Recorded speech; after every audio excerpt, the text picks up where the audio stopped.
Welcome to Business Ninjas, brought to you by WriteForMe, where you'll hear from business leaders who are out there growing their business and slaying it every day. Learn from the masters. Let's get started.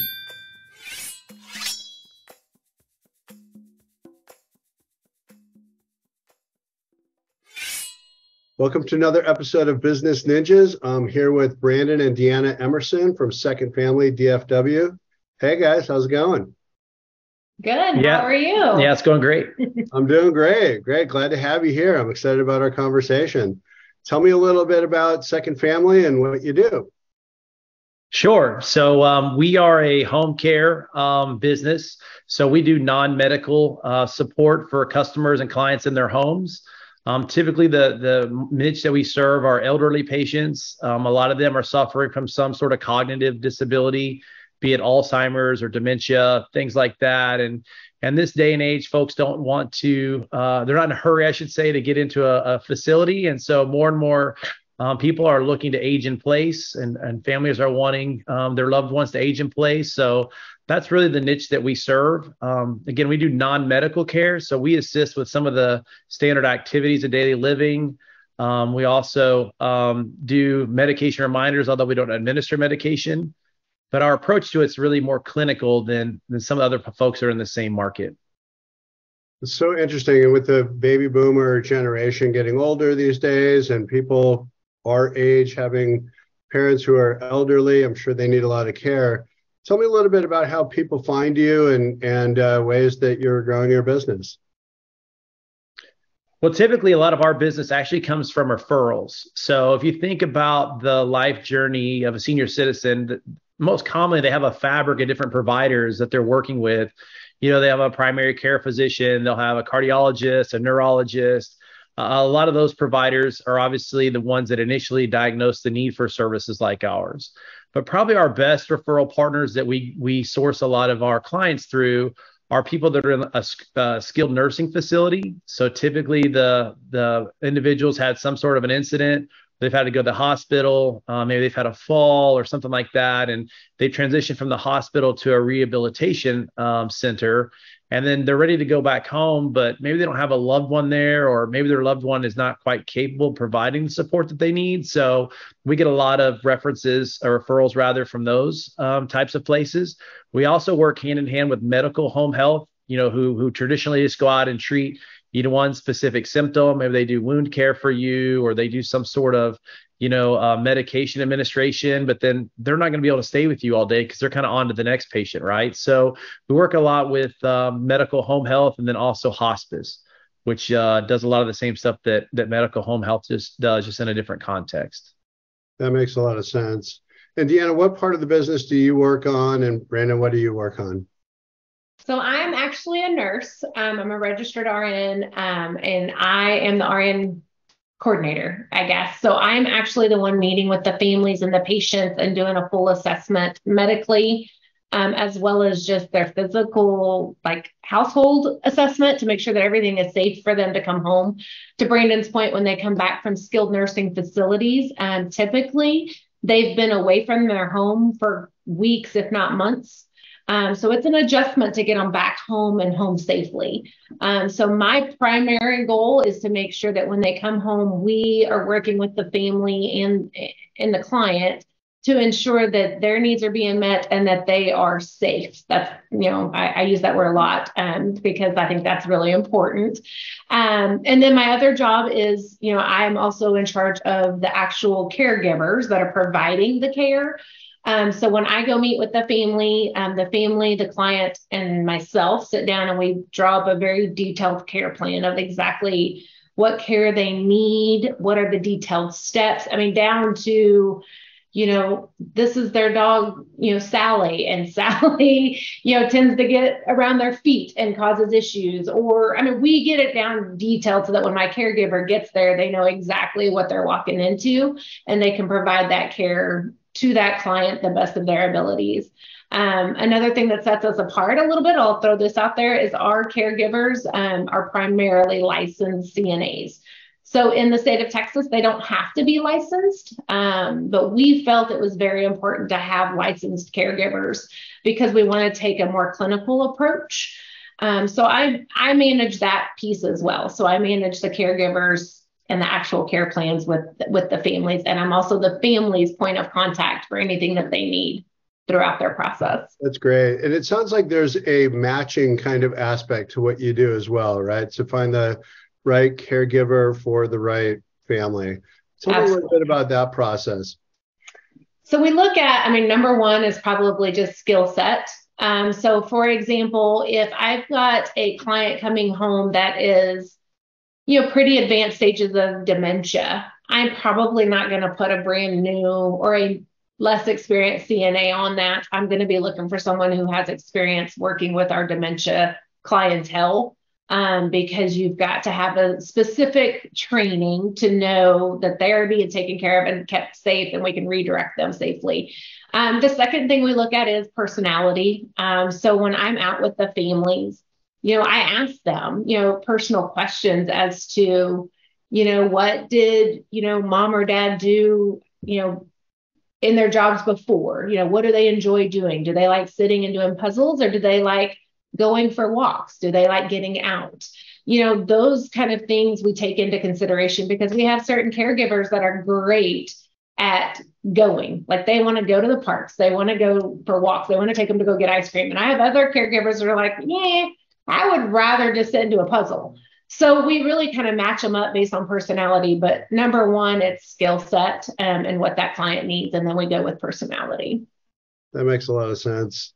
And tell me a little bit about how you're growing the business. You're obviously, growing the business, and love to hear growth stories. Talk to me a little bit about that. Sure. So, one of the challenges in our market is that the barriers to entry to do what we do are pretty low. There are a lot of instances where some of our competitors aren't even officially licensed with the state. But what we're really doing to try to grow our business is establish our reputation as being more methodical about how we're building this agency. So as Deanna mentioned, we take a very clinical approach to how we manage this business. So we're not just a staffing agency who's going to place somebody in their home. And we actually have an RN who comes out and does the assessment in the exact same way you would if you hired a medical home health agency. So we're finding that that's resonating with the market quite a bit, as they see that, we are really hands-on approach to how we're managing the clients, and that we're a lot closer to medical home health than simply just staffing caregivers. So that's been something that's really been valuable to us. I think the second thing that we've done a lot of is we're doing a lot of grassroots marketing and campaigning. So we're spending a lot of time with the other providers that I mentioned earlier that are in the fabric of our clients' lives. So we meet regularly with hospice providers and medical home health providers, and just really spending time to learn how they operate and how we complement their offerings has really not only allowed us to present a more comprehensive approach to our clients, but also helped us build some credibility with other providers in our market. So that's really been our main key to success, is just building relationships with referral partners to help drive our growth. Yeah, it's so interesting. And I love the plan of care that you start with, and creating that roadmap for your clients. Talk to me a little bit about the business side of this. Do clients pay you directly, or do they pay through insurance, or how's the finance aspect of this handled? Yeah, so unfortunately, it's a great question. It's one that we deal with all day long. So unfortunately, our types of services aren't typically covered by Medicare or Medicaid. And this is actually renewed my inspiration to tell everybody in the world who's not yet at that age to please get a long-term care policy, because the truth of the matter is that's the most effective way to pay for these types of services when they're needed, is to have a long-term care policy in place. And for our clients that have that, we work with them to help file that paperwork to make it as easy as possible for them. And those are typically the ones that are less stressed when it comes to how to pay for our services. There are other avenues that you can get, the main one being the Veterans Administration. So there's an aid and attendance benefit that's available to folks who serve during the time of conflict. And then if you happen to go to a regional VA medical center and the doctor there writes orders that you need home care, the VA will also reimburse you for some of the cost of our services as well. Other than that, it's private pay. And I know, and especially in this economy, and there's a lot of sensitivity around, a lot of our clients who live on a fixed income.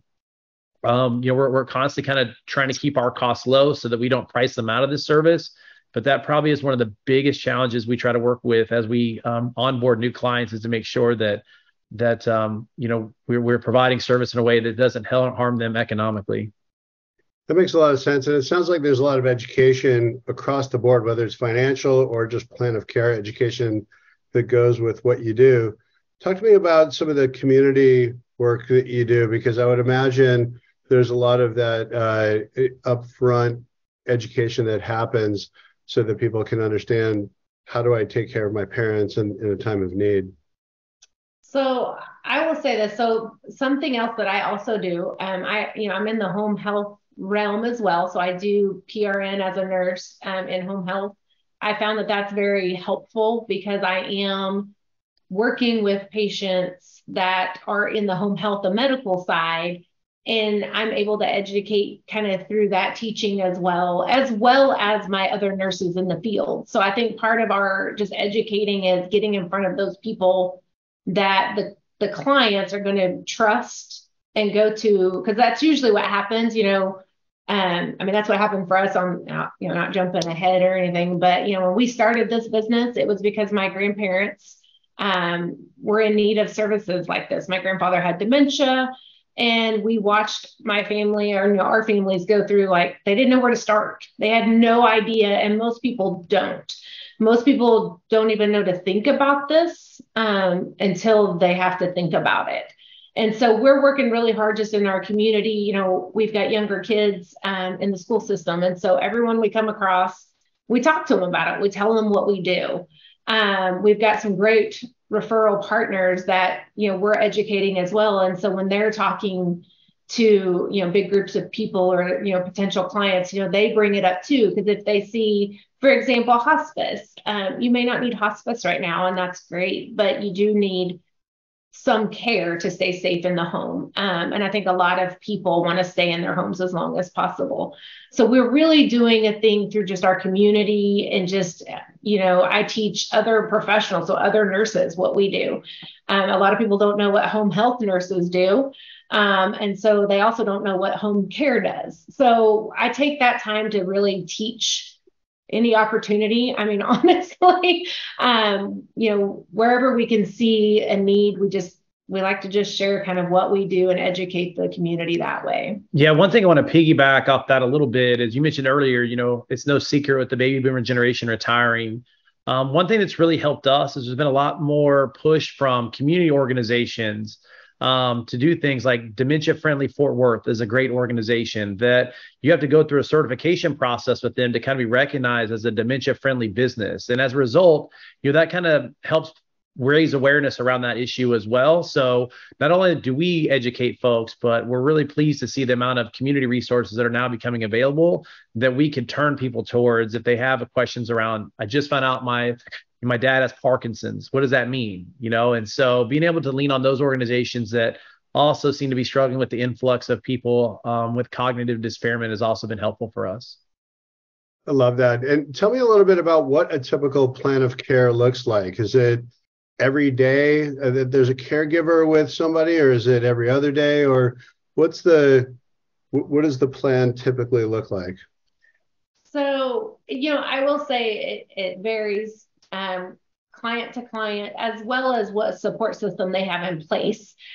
So again, when I go out and I look at the home and I meet the client and their family, we're looking at where are they at cognitively? So for example, someone who is, pretty advanced stages of dementia, in all reality, to be the most safe, they need someone with them 24/7. Now, that doesn't mean that it has to be us or my caregivers. It just needs to be somebody of sound mind that can help them not walk out of the house and go down the street, or, not hurt themselves because they got up in the middle of the night and fell down the stairs because they forgot where they were.